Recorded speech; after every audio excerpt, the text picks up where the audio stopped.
Subscribe कीजिए बिहार दर्पण news channel को और पाइए अपने शहर की हर छोटी बड़ी खबरें सबसे पहले अपने मोबाइल पर। आप देख रहे बिहार दर्पण न्यूज। मैं हूं रवि। लौह कुश महारैली के महानायक सतीश कुमार कांग्रेस के पूर्व विधायक उस पल को याद करते हुए उन्होंने कहा कि वो दिन, वो रैली, वो जंगल राज खात्मे के लिए, नया सवेरा लाने के लिए, गरीब मजदूर और किसानों के न्याय मिले। आज यही विचार काफ़ी पीछे छूट गया है। हमारे पूर्वज के विचारों को आहुति दी गई है।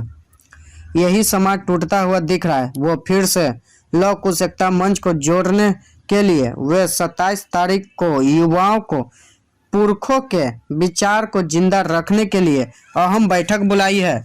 आइए जानते हैं क्या कहा पूर्व विधायक सतीश कुमार ने। 1994 का वो महारैली जहां पर विकास पुरुष का आगमन हुआ, नीतीश कुमार जी का, उनको पहचान मिला। आज वो लगातार हमारे मुख्यमंत्री बन रहे हैं। तो आप सतीश जी जो उस रैली को नेतृत्व किए थे, आप एक महानायक के तौर पर आप आए थे, तो आज ऐसी क्या जरूरत पड़ गई लौह कुश एकता मंच को कि जहां अपने समाज के लिए आप बात करने के लिए आए? परिस्थिति आज जो है सामाजिक दृष्टिकोण से, राजनीतिक दखलंदाजी के दृष्टिकोण से, जिस समाज का हम बात करते थे 94 में और किया था रैली जिन उद्देश्यों को लेकर, ऐसा लगता है कि बहुत पीछे हम छूट गए। ऐसी बात बोलने का आधार यह है कि आज के तारीख में कोयरी कुर्मी लौह कुश समाज की उपेक्षा इतने बड़े पैमाने पर है। और कुर्मी समाज का तो क्या कहना है, कांग्रेस दो सीट देता है बिहार में, आरजेडी 1 सीट देता है, भाजपा 2 सीट देता है, जेडीयू 14-15 सीट देता है, लेफ्ट पार्टी 1 भी सीट नहीं देता। तो समझ सकते हैं। तो हमने जो पर रैली किया था बिहार के अंदर जो जंगल राज था उसके खात्मे के लिए। हमने रैली किया था नया सवेरा लाने के लिए। हमने रैली किया था गरीब मजदूर किसानों के राज्य में किसान और मजदूरों को अपना मेहनताना मिले, श्रम शक्ति का कीमत मिले, किसानों को लाभकारी मिले, मूल्य मिले, यहाँ का सीन बदले। तो आज जो कुछ हुआ, हम नीतीश बाबू पर या किसी बाबू पर टिप्पणी करने के लिए नहीं बैठे हैं। हम यह समझते हैं कि हमारे पुरखे सम्राट अशोक थे, चंद्रगुप्त मौर्य थे, हमारे पुरखे छत्रपति साहू जी महाराज थे, छत्रपति जी शिवाजी थे, हमारे पुरखे सरदार वल्लभ भाई पटेल थे, जागदेव बाबू थे, रामस्वरूप वर्मा थे, जिनका एक विचार था। आज विचारों की 15-20 वर्षों से मैं देख रहा हूँ, विचारों की आहुति दे दी गई। विचारों का कोई सवाल नहीं है। व्यक्तिवादिता चरम पर चला गया। अपना सब कुछ है, बाकी कुछ नहीं है। एको हम द्वितीयो नास्ति। बिहार का कितना विकास हुआ, कहाँ का कितना विकास हुआ, जनता देख रही है, जनता समझ रही है, जनता भोग रही है। और हम उस पर कोई टिप्पणी नहीं, हम किसी के खिलाफ नहीं हैं और किसी के खिलाफत में भी नहीं जाना चाहते हैं। उस समय भी बनाने के लिए किया, समाज को जोड़ने के लिए किया। और आज जब समाज टूटता हुआ दिख रहा है, हम तो बीच में 3-4 बार से चुनाव भी नहीं लड़ते, कहीं दखल भी नहीं देते। लेकिन जिस समाज को हमने जोड़ा था, जिस समाज को जोड़कर एक एक ईंट जोड़कर हमने एक सियासी महल बनाया था, आज उस सियासी महल का नींव दरक रहा है। ऐसे में जब हम जिंदा हैं तो हमको दरकते देखने में आंख से आंसू गिरता है। और यही कारण है कि हम 27 तारीख को अपने युवकों को, लौह कुश के बेटे एवं बेटियों को हमने बुलाया है, निमंत्रण दिया है कि क्या अपने पुरखों की आवाज़ बनना चाहते हो, अपने पुरखों के विचार को आगे ले चलना चाहते हो, अपने पुरखों के सपनों के भारत को बचाना चाहते हो, उनके द्वारा दिए गए संविधान को बचाना चाहते हो, मानवता को बचाना चाहते हो। अगर बचाना चाहते हो तो एकीकृत ढंग से हमको फिर से अपने ताकत का इजहार करना पड़ेगा। और इसीलिए हमने बैठक बुलाया है। हम किसी के खिलाफ में नहीं है, लेकिन जो कुछ हो रहा है मानवता शर्मसार है। यहाँ पर मुजफ्फरपुर शेल्टर होम कांड होता है, यहाँ पर बच्चियों का किस तरह से रोज अखबार 3 वर्ष के बच्ची, 9 वर्ष के बच्ची का हम कानून की कार्रवाई, क्या कानून की कार्रवाई कर रहे हैं? रोज मारे जा रहे हैं, व्यापारी मारे जा रहे हैं, क्या कुछ नहीं हो रहा है। चर्चा करना बेकार है।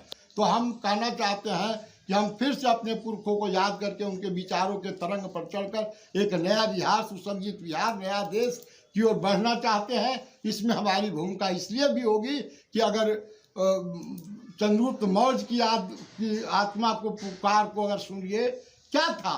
अफगानिस्तान तक के राजपाट था। सम्राट अशोक का राज कितना बड़ा राज था, अखंड भारत था। और आज एक छोटा भारत हो गया, बांग्लादेश अलग है, पाकिस्तान अलग है, अफगानिस्तान अलग है, उसको भी आप संभाल नहीं पा रहे हैं, नहीं संभाल पा रहे हैं। आपकी भूमिका की बात किया जाए तो आपका राजनीतिक सफर भी बहुत लंबा रहा है। पहले लालू जी का जब राज था तो जंगल राज कहा गया, अभी आप भी कह रहे हैं कि बहुत सारे अपराध बढ़ रहे हैं, तो उस जंगल राज में और इस जंगल राज में आपको क्या भिन्नता दिखता है, क्या समानता दिख रही है? हम देखिए, हमने कहा कि हम किन्हीं का विरोध करने के लिए नहीं आए हैं, विरोध करने के लिए हम बैठक नहीं बुलाया है। और रैली भी जो हम करना चाहते हैं, हमारी सोच पॉजिटिव है।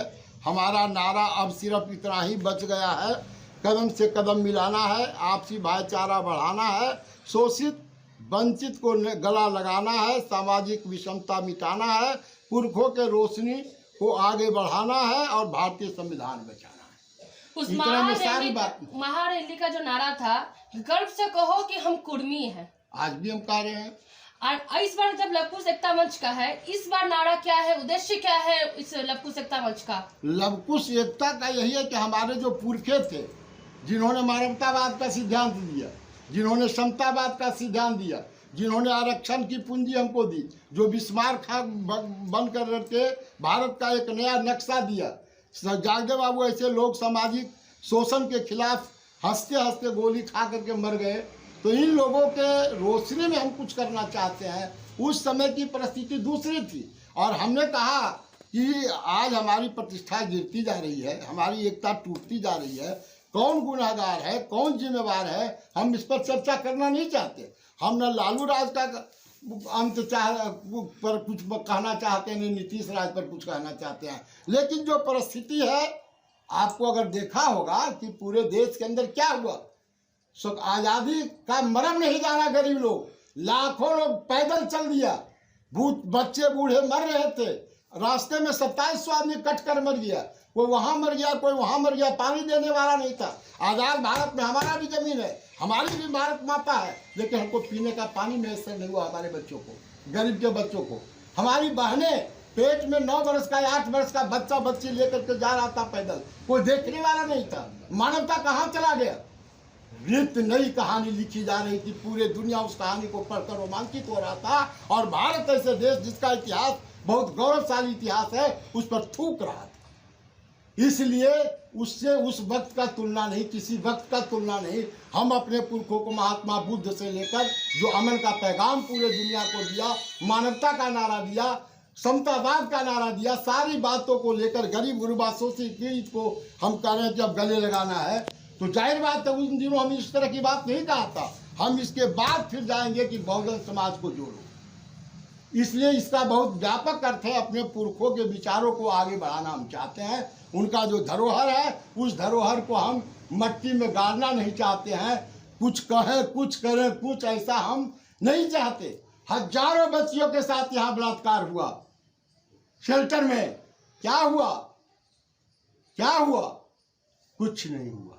इसलिए हम टिप्पणी किसी पर नहीं करेंगे, सबको भला हो, लेकिन भला हो कि बुरा हो, हम जहाँ हैं अपने पुरखों की आवाज़ बनकर फिर से लोगों को लामबंद करेंगे, गोलबंद करेंगे, नया इतिहास लिखेंगे।